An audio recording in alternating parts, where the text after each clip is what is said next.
Hello, and thank you for joining today's Family Office Network's webinar series featuring Hemptown USA. Eric Gripentrog, CEO, is presenting for us.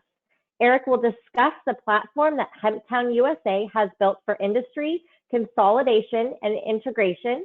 Hemptown is a leader in cultivation with a Fortune 500 management team and is one of the largest producers of CBG globally. At the end of today's presentation, we will have time for Q&A. We encourage your questions, so please use your questions chat option on the right side of your screen to send over all questions so we can answer them accordingly.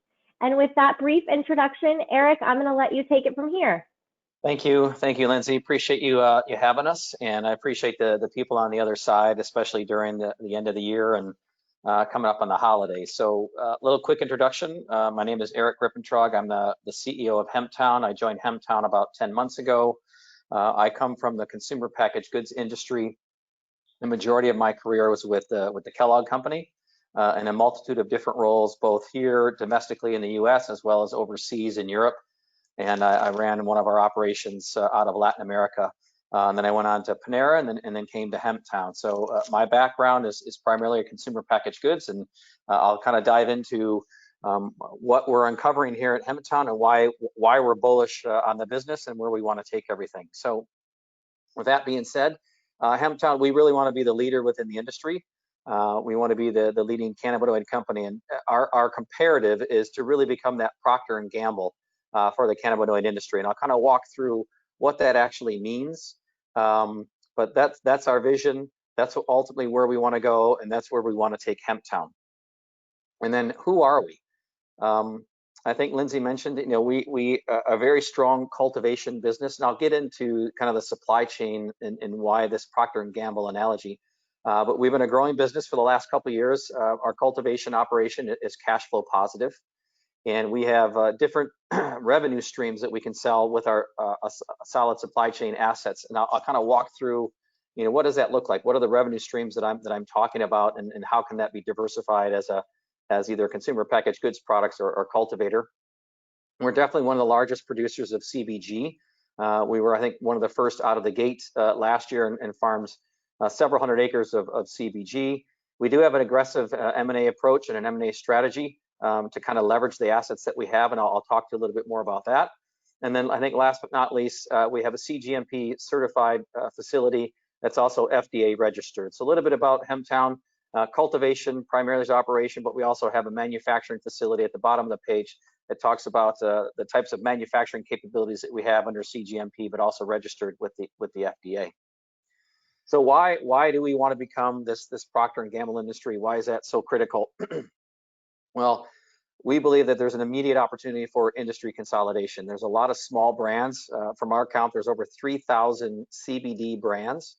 And the way that the industry has grown is primarily through white labeling or contract manufacturing. So there's very, very few companies that go from cultivation all the way to the consumer packaged goods side. So I'll walk through where we are on our journey and why do we think there's such an opportunity for industry consolidation. We also know that we believe that we have a very effective and efficient supply chain, and that's a key enabler from the standpoint of genetics to cultivation to manufacturing. Having that supply chain as your backbone is a key enabler for growth on the consumer packaged goods side. The other element is really it's growing in multiple categories and multiple brands in multiple markets. And what do I mean by that? If you take a Procter and Gamble approach, they'll have detergents, they'll have cleaning supplies, they'll have fabric softeners with multiple brands in multiple categories in multiple countries. Our approach is the same. So if you take the segmentation of consumer packaged goods products, you'll have smokables, you'll have ingestibles, and you'll also have topicals would be the three primary segments. And we believe participating and winning in each of those three segmentations under the cannabinoid sector across multiple brands, which within each of those on a global scale, is why that we want to become the P&G of the industry. And I'll get into how we plan to do that on a buy versus build approach. The other piece that you'll see later on in the presentation is to truly focus on the consumer packaged goods aspect of the business, because the main reason for that is driving the highest margin across the 5 different revenue streams. So We want to become that P&G of the industry. We want to leverage our supply chain as our core enabler. We want to have multiple brands in multiple categories in multiple markets, and I'll give an update on that as well. And we also know through the financial analysis that we've done by having consumer packaged goods truly drives the highest margin, which obviously will help the overall financials. If I just take a step back, for the folks that may not be 100% familiar with the, let me just click on this, on the hemp value chain itself, there's really kind of 4 steps. The first is kind of the genetics and the cultivation side of it, so planting the crop and growing the crop. The second is in the processing. Once you harvest the hemp, you have to process it so that it can be used as an ingredient into products. And that can either be in a powdered format, which is called isolate, or it can be in a liquid format, which is called distillate. That ingredient that is then placed into a manufacturing facility where they can produce, tinctures, capsules, topicals, smokables, and then from there you'll have a brand and distribution. So there's really kind of 4 major steps in relation to the hemp value chain, and there's pros and cons to each of these along the way, but there is margin at every step of the value chain. So our goal is to ensure that we are fully vertically integrated, capturing margin in each of these components. And I'll talk a little bit later about where we are with each of these respective steps and why do we feel good in certain areas and why do we think there's potentially opportunities in others. But that's from the standpoint of an overall hemp value chain, from the standpoint of the seed all the way down to the finished product. And then as you move down the value chain, you'll see at the bottom of the page that the higher margin aspect is really on the consumer packaged goods branding side of it, and the lower margins are on the cultivation and processing. So we want to control it all so we capture the margin every step of the way. So how do we do this? How do we become this global market leader? How do we become this Procter & Gamble across multiple markets, in multiple categories and multiple segments? The first is really completing our integrated supply chain. And I'll touch base upon that on the next slide as to where we are currently and why do we think that's so integral into our vision and our growth strategies. The second is to really execute a buy versus build approach to M&A. We know there's a lot of consumer packaged goods brands that are out there that do not have their own supply chain. So by folding them into our supply chain and then cross-pollinating those brands really allows us to do 2 things. The first, it allows us to exponentially grow the brands by cross-pollination, and we have a specific strategy, which I'll get into a little bit later, as to what does that strategy look like and why buy these brands versus build your own brands. The third is really drive diversified revenue streams in the near term, and the main reason for that is to generate cash flow. And the fourth is to leverage those brands to bring unique innovation to the marketplace. I'll talk a little bit later about some of the research that we've conducted and some of the innovation that we can bring to the marketplace through the acquisition of the brands. I think last but not least is to execute the go public strategy so that we have ease access to capital to continue down that growth platform. So those are really the five core growth strategies as to how do we become a global market leader, and with some immediate opportunities from an investment perspective on an asset purchase and on a brand M&A. So where are we? What progress have we made against those 5 areas, and then really what's happening next? So progress that we made on the integrated supply chain is on the cultivation. We sit on a board for genetics, so we feel that we've got state-of-the-art genetics every single year, and we've invested heavily in our cultivation in Oregon.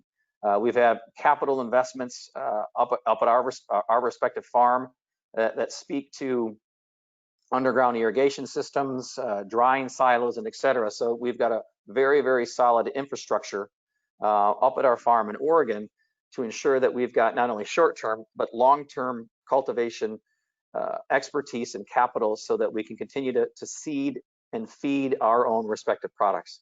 On the processing side, we do have an opportunity here, and that's either we go out and buy and sell the equipment, or we acquire the capability through some other processor.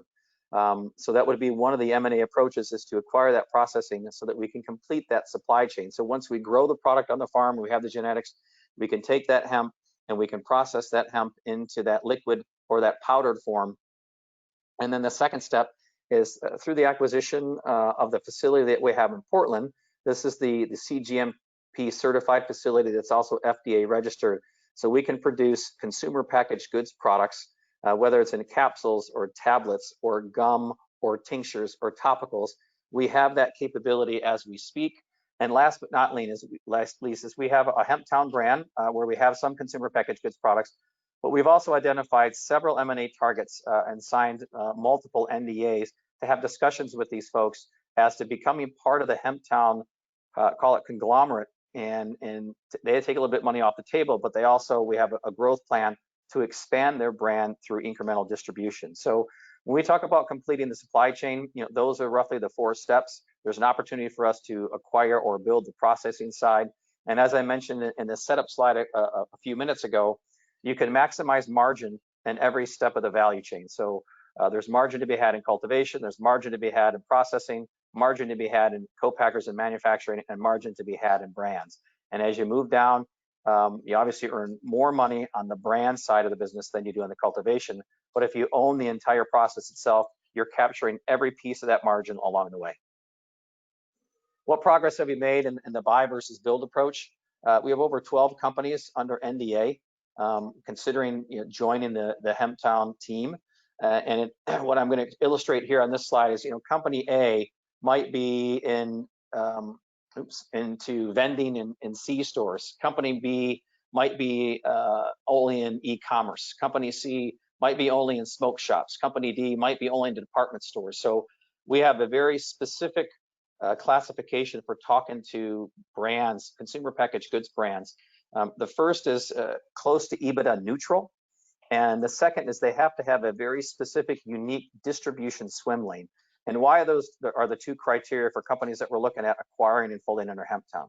The first is the majority of these consumer packaged goods brands manufacture their products outside. So somebody else is manufacturing for them.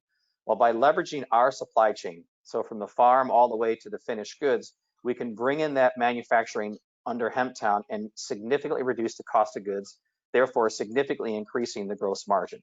So having a brand that is EBITDA neutral, we can automatically flip that brand into an EBITDA positive. The second element is in criteria is they have to have a specific distribution swim lane. We're not looking at acquiring 5 or 6 different e-commerce brands, because what we ultimately want to do with the second criteria of having a different distribution swim lane is we cross-pollinate, we consolidate, which allows us to sell company A across all the respective channels, allows us to sell company B across all the respective channels versus just the 1 or 2 channels that they're in. So on the buy versus build approach, multiple conversations and progress that we've made across multiple companies and multiple geographies, which goes back and ties succinctly and tight next to the Procter & Gamble philosophy of having multiple brands into multiple categories in multiple geographies. So a lot of progress here, a lot of discussions with multiple companies. I've been on several calls in the last 6 months, and we feel great about this progress and why it's so critical to bolt on these brands into our supply chain. And the analogy that I've been typically using is we feel that our supply chain is the roots or the base of the tree, and the brands will ultimately be the branches. So if we can bolt on these brands into our supply chain, it not only helps our supply chain to become more effective and efficient, but it also allows us to pay off fixed costs much quicker. But we now can cross-pollinate those brands and exponentially grow them at the top line, and also significantly improve on the gross margin side. Therefore, leaving us what we would believe is one of the only hemp-derived cannabinoid potentially publicly traded companies that would have positive EBITDA. Therefore, valuation would be significantly higher than what else is in the marketplace. Therefore, a great time to invest. In relation to driving diversified revenue streams, what you see on the right-hand side of the page, this is some of the work that we've done in really understanding our financials and why it's so critical for us to drive the consumer packaged goods products. So raw biomass is basically the hemp that gets combined into a machine. We could go out and we can sell that on a per pound basis. We can then take that product and we can process it into those extracts, so either that isolate or the distillates. And we know that the margin on the extract is anywhere between 2 to 3 times more profitable than it is on the raw biomass. We can also harvest the crop, which we've done in 2020 for flour, so you can smoke the actual flour itself. We know that's about 10 to 20 times more profitable than the raw biomass. If we start manufacturing, which we do right now for other companies, and whether we're making them tinctures or tablets, it's about 25 to 28 times more profitable than just selling the raw biomass. And last but not least, driving our own respective brands is significantly more profitable, anywhere over 100 times more profitable than just selling biomass. So the benefit to each of these is we can drive diversified revenue streams until all of our sales are in the consumer packaged goods. So that allows us to really provide flexibility on a cash flow perspective, because we have sold biomass, we have sold extracts, we have sold flour, we have sold white label, and we have sold consumer packaged goods. So it continues to bring in cash flow until we reach our vision of ultimately all of our products being consumer packaged goods. So like I say, right now is we can have an insurance plan until we continue to have 6 to 8 different brands under the Hemptown halo, all consumer packaged goods, or what we classify as CPG products.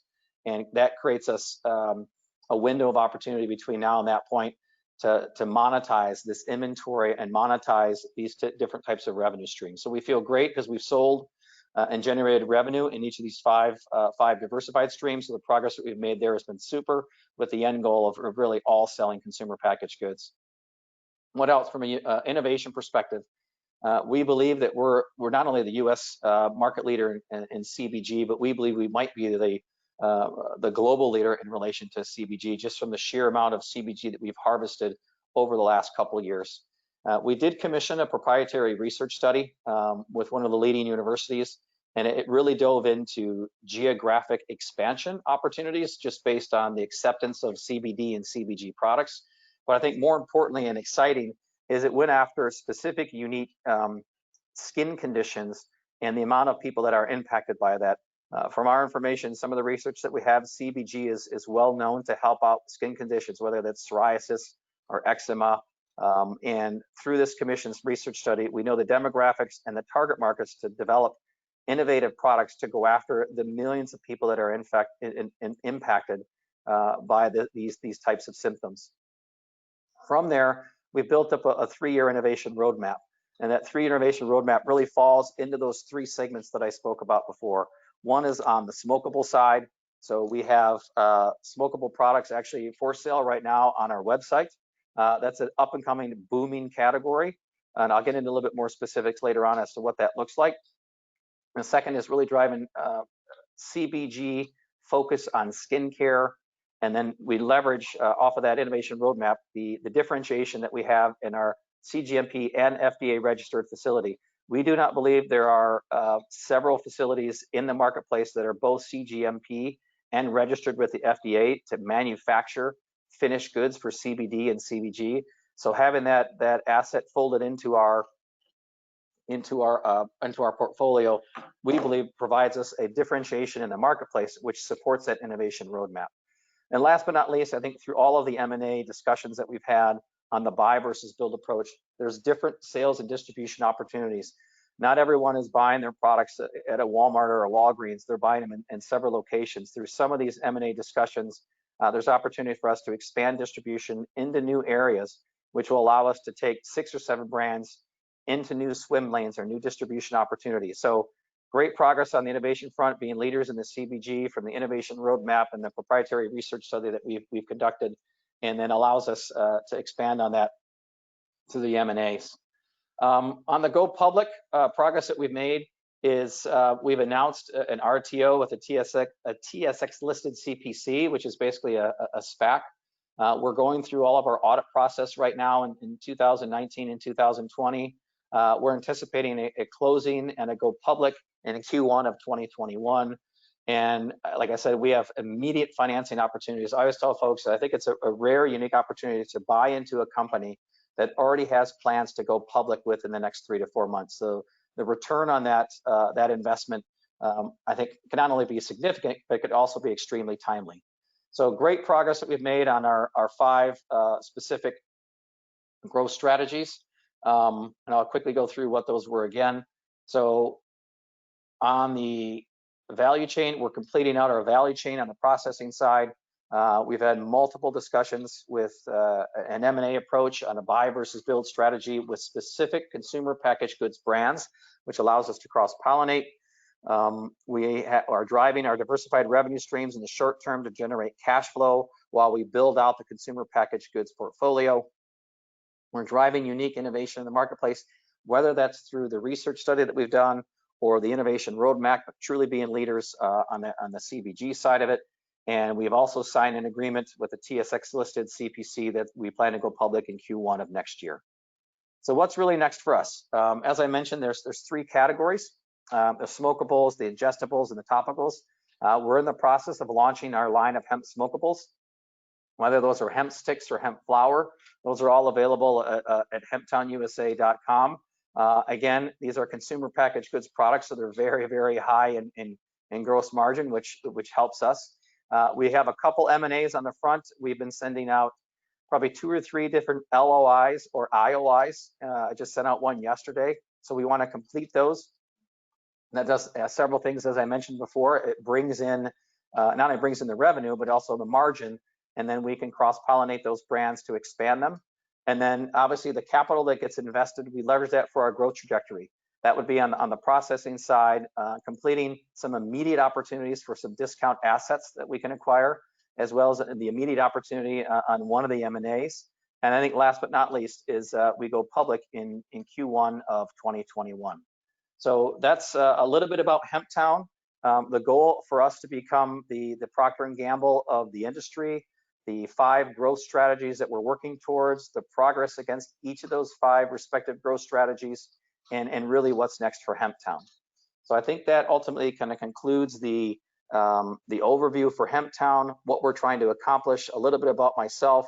I think the progress that we're made, why we feel so bullish about the opportunities in this space. It's an ever-changing, fast-growing industry, and we believe through M&A and consolidation, leveraging our supply chain, we can be, I always tell folks, we could be one of the final contestants at the World Series of Poker, sitting at that last table.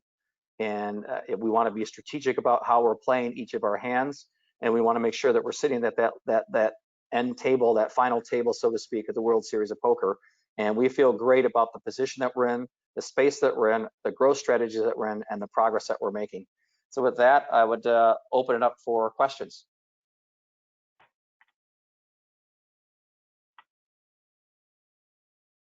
Thanks so much, Eric. Great job. Appreciate it. Yes, to our attendees, moving into Q&A, again, using your questions chat option on your screen to submit those on over so we can answer them. Eric, I'm just going to kind of jump right in here. First question, your growth trajectory is quite strong for 2021. Why do you believe you can significantly articulate your top line revenue?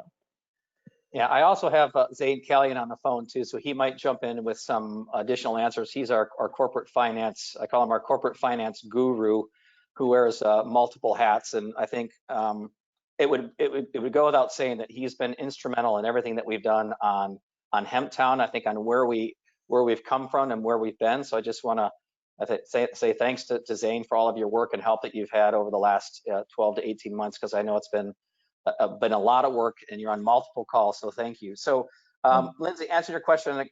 Yes, we feel very bullish about our growth trajectory in 2021, primarily because we have a number of M&A prospects and we're discussing with them about having them be part of the Procter & Gamble story. Many of these folks have kind of jumped into the CBD industry as a branded perspective, and they've made some good headway into one channel, but not in multiple channels. So this cross-pollination consolidation effort, we feel very bullish upon, and bringing them in and helping them. And then acquiring and cross-pollinate not only significantly accelerates the top line sales, but we can also improve their margin by producing all of those products in-house versus having them contracted manufacture outside. So we think that trajectory of taking it from 2020 to 2021 really comes through organic growth, but also through M&A and that cross-pollination. We have some immediate opportunities right now, as previously mentioned, to acquire a fast-growing brand as well as a discounted asset, and we're extremely excited about both of these opportunities. So I think for the investors that are there to invest in a non-publicly traded company before going public with the growth opportunities that are there, I don't think there's a better time to do so. Great, thanks so much, Eric. Let's see, moving on to the next question. There's quite a bit of information in this one, so I'm kind of going to break it down for us a little bit. Mark is asking that, he says he may have missed it, but if you could please provide high-level details for the last 3 years in revenue, and how much money do they need for acquisition? We'll start with that. Zane, you want to take the revenue? Yeah, so last year, the company did, we're currently working through our 2019 audits, but the company did some around 15.5 million US in top line revenue on an adjusted basis. This year we have, and with I call it a modest loss last year, primarily attributed to a lot of on a consolidated basis, contributed to a lot of the acquisitions that we did. We did two major acquisitions, as well as the expenses related to the financings, the construction with two financings that we completed last year. We raised 25 million US, and both were financings that were led by Canaccord, but there were associated costs with those, as well as legal with the acquisition. So there was a lot of one-off SG&A costs we had in 2019, which contributed to a modest loss, but overall we did just over 15 million in top line revenue.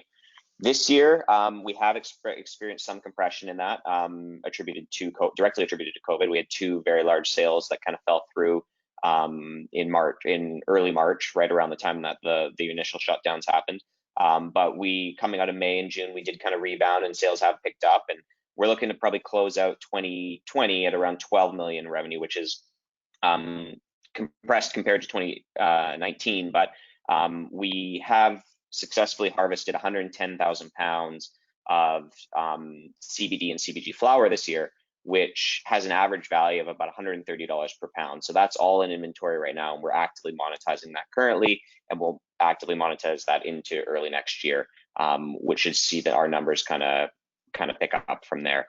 So next year we are projecting 26 million just on Hemptown's revenue, top line revenue alone. And then beyond that, looking at the acquisitions that we're trying to make, that brings our top line revenue well above 30 to 40, somewhere between 30 and 40 million. Taking a little bit of a step back, looking at the margins on that flower, that 110,000 pounds of flower that we did harvest this year, our average cost to grow on that product is somewhere between 10 and 15 dollars per pound, and we're selling it for $130 per pound. So obviously there's very healthy margins there. But if we increase if we sell that product direct to the consumer and we increase our distribution channels, which is what we're looking to raise capital for right now, so that we can increase that distribution and increase our market, or increase our spend on marketing, that average price per pound on sales goes from $130 per pound to closer to north of $700 per pound. So that is really our focus right now in terms of growth, is really capturing more of that margin at the other end of the value chain, as Eric kind of talked about in his presentation. But that's really where we're headed. In terms of how much money we need for acquisitions, there's an imminent acquisition that we're looking to do currently, and it's acquiring a company that's doing around 8 million US in top line revenue, with a 50% EBITDA margin. It's a brand, the e-commerce focused brand, that has wide distribution and is probably one of the leaders in the market. It's in the UK market. And that company we're actively pursuing right now for 1x revenue. And half of that acquisition is cash. So it's around 3 million, actually, sorry, less than half. It's around 3 million US in cash, with the remainder in stock. So we're working actively on that acquisition. So I think that kind of gives a little bit of idea, but we're happy for anyone who has any more interest. We're happy to kind of dive a little bit more into what those acquisitions look like and what cash is required. In terms of moving forward on the M&A front, there's probably 4 other brands that we're in talks with, and I think we can provide more detail for anyone who has interest. Thank you, Zane. Great. I'll just kind of go ahead. I guess I also see the FDA CGMP designation. So yeah, we really acquired that facility because it does take time to get that accreditation. There's a lot of involved. There's a lot of processes involved that need to be built out, and then you also have to have all the equipment and kind of the whole infrastructure to distribute those products. And that's really why we acquired that facility in Portland, or that brand, the Kirkman Group, primarily because it had all of that established. So you could say it takes anywhere from 6 to 12 months to do that from the ground up, but that doesn't take into account all of the other things that are involved in building out a facility and all the manufacturing capacity and equipment that's required to build a facility like that out. Perfect. Thanks so much, Zane.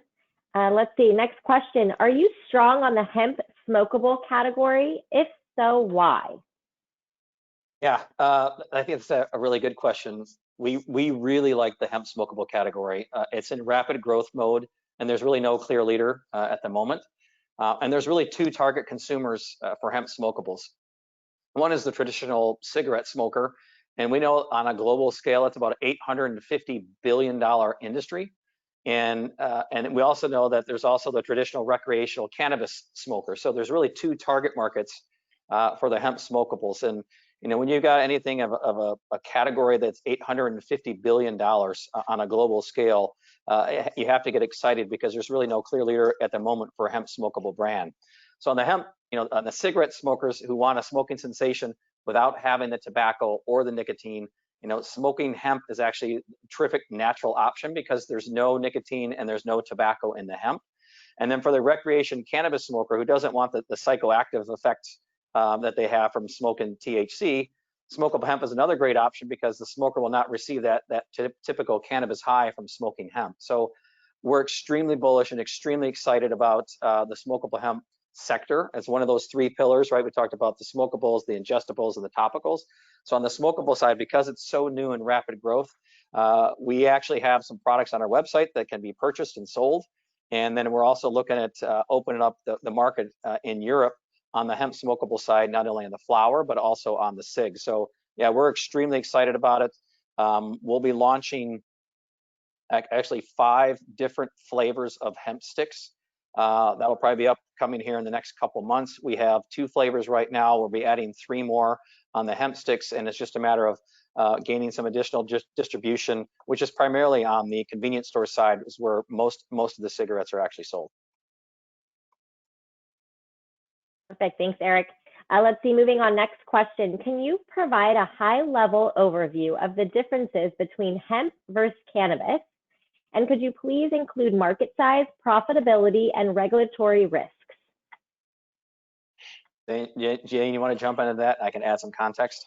Yeah, so I think just to kind of the clarity between hemp and cannabis is hemp is in the US industrial hemp, or hemp is classified as the cannabis plant that's under 0.3% THC. That's what the technical definition is. The hemp that we grow is very close to the cannabis plant in profile, while still maintaining that less than 0.3% THC. So we grow female hemp, and it has the cannabis buds, but it's very high in CBD and CBG, but very low in THC, maintaining that industrial hemp classification.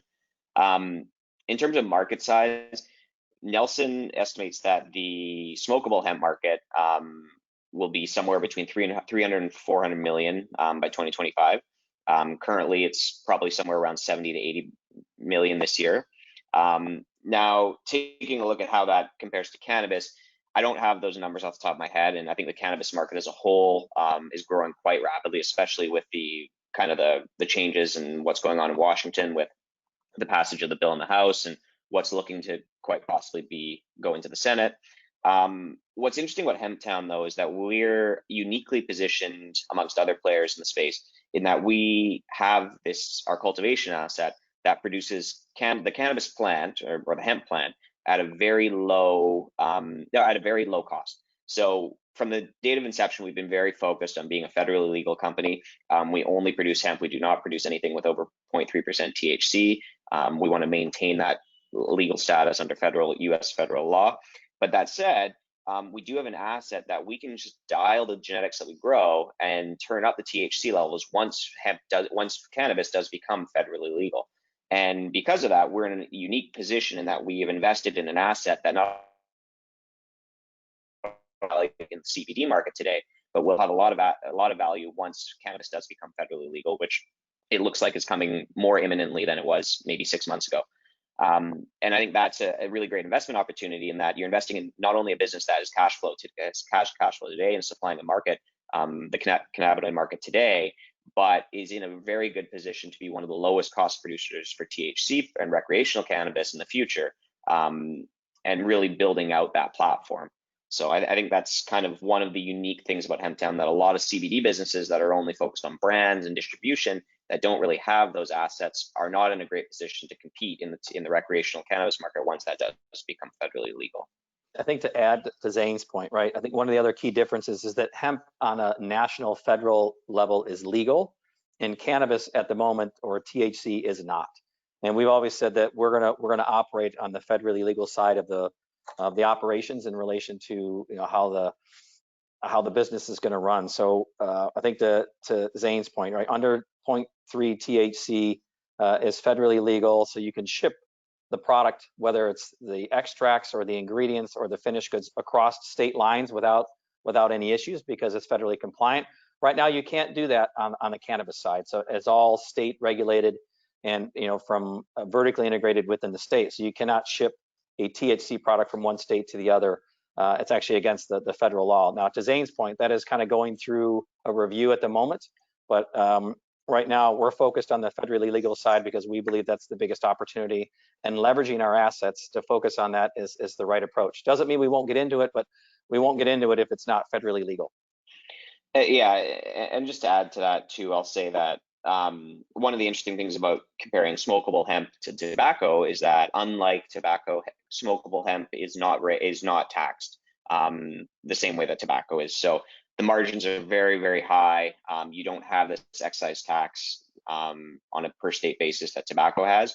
And just given kind of where hemp sits in terms of in Washington, with the different kind of special interest groups, and kind of as a cash crop that was really built to kind of revitalize that Rust Belt, it doesn't look like smokable hemp in any time soon is going to be subject to any of those taxes. So it really does actually provide a really interesting value proposition when compared to tobacco products on the shelf as well for us, because our margins are increased, and the cost to the margins, not only for us but also for the retailer, are pretty high.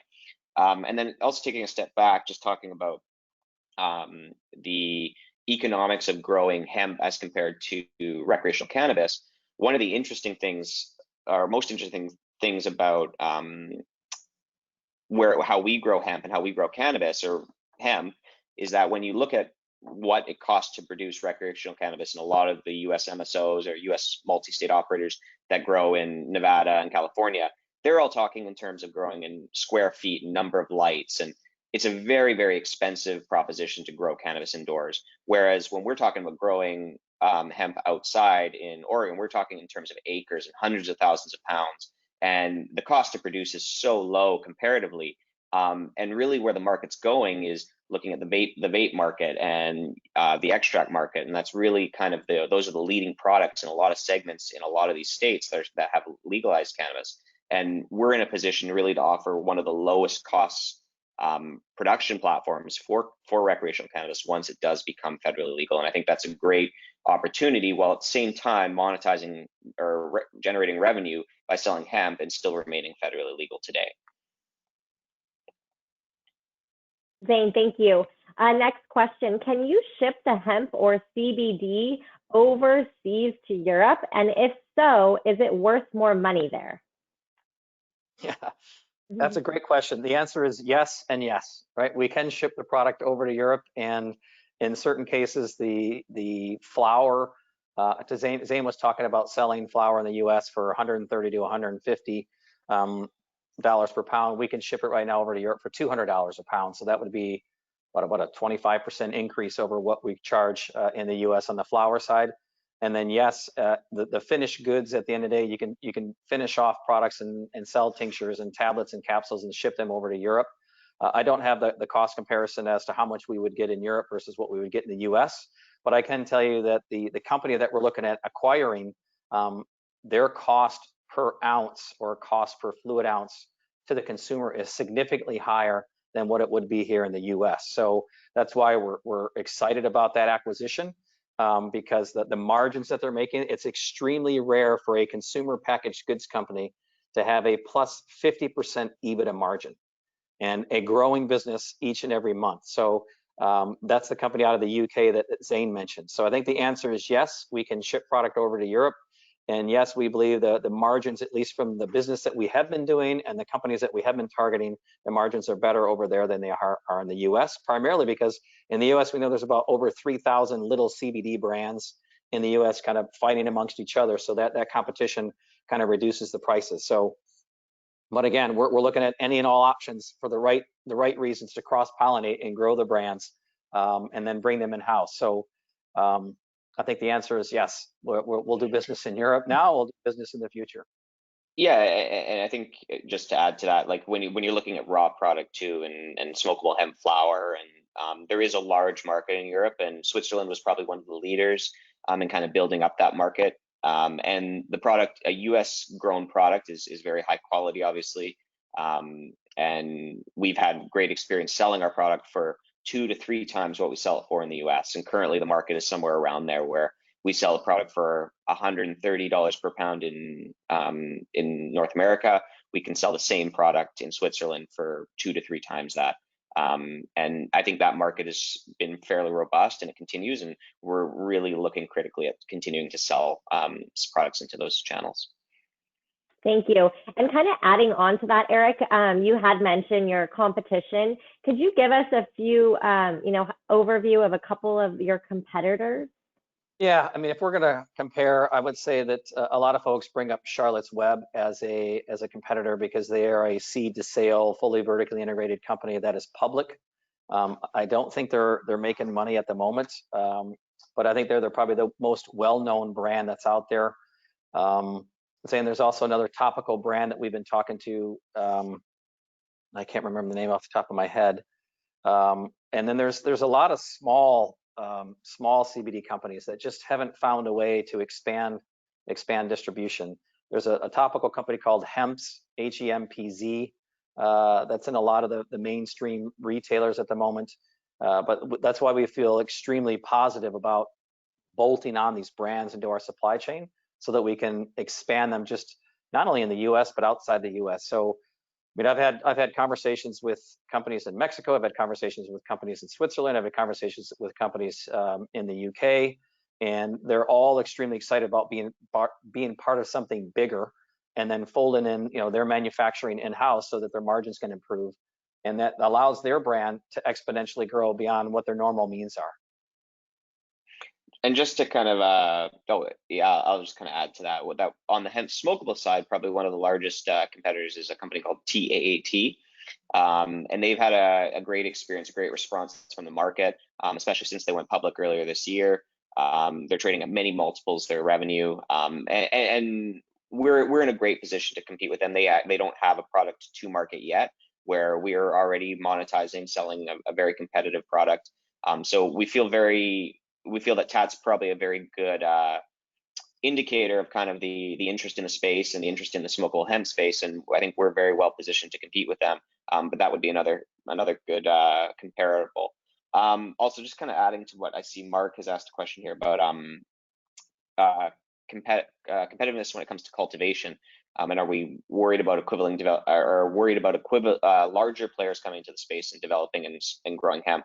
And I'd say that today the risk is relatively low. The kind of hemp that we grow is very specialized, and it does take a lot of expertise to grow at scale. Now, that said, we fully expect that in the next 5-10 years, you're going to see a lot of these larger players get into the space, and they're going to be they will be competitive. But really, our goal today, and I think as Eric kind of indicated, is leveraging our kind of vertical integration. So we're fully expecting that there's going to be compression on the commodity now and in the future, but today our focus is really on building that other end of the supply chain while leveraging a quality product that we grow, and we grow it very well, and we have a very specialized product. So I think long term, yes, we fully expect that the large players to get into the space, and it doesn't really scare us, because I think our goal is really to build out the other end of the supply chain, leverage our brand, really be a leader in the space, and then eventually tap into those lower cost producers in the future. Great, thank you. We only have time for a few more questions, so we will try to wrap it up here. Oh, sorry, Zane, go ahead. I just want to add something else too. That just talking about the current our current offering. So currently we are looking to raise capital, and I think there's in looking at comparables in the market, there is a company, Hemp Fusion, that has recently closed out their IPO books. They're going to have their IPO probably in the next call it 30 days, though they will go live. They have closed. They raised upwards of 25, 30 million. And I think they have been used as a comparable for us as well. And I think that's kind of set a benchmark in the industry. So we are raising capital at comparable valuation currently, around $1.40 per share. Now that said, for larger investment and people who want to take a more strategic position in the company, we are open to talks and valuation. And I think that's kind of where we're at today. Okay, perfect. I think that was probably the last question. Did you just read that question from Michael there? Great. Yeah, I did. Yeah. Yeah. So effectively, for valuation is up for discussion, especially for people who are looking to invest large amounts and take a strategic position in the company. Perfect. Eric, Zane, before we wrap up, is there anything else that you would like to add? Yeah, well, probably two things. One, Lindsay, appreciate the time again to present to the group. And I guess I wish you and your family and all your friends a happy and safe holiday season during this crazy 2020. So I think we appreciate the time, and we look forward to any follow-up specifically for the folks that attended the session. Great, thanks, Eric. Zane, anything you'd like to add?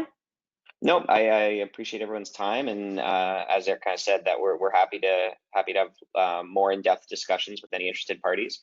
We're looking to wrap up our financing here by the end of the year, and I think there's good opportunity. It's a good investment opportunity to really invest in a company that's cash flowing today, and a company that has really big potential in not only the hemp and CBD market, but the cannabis market in the future.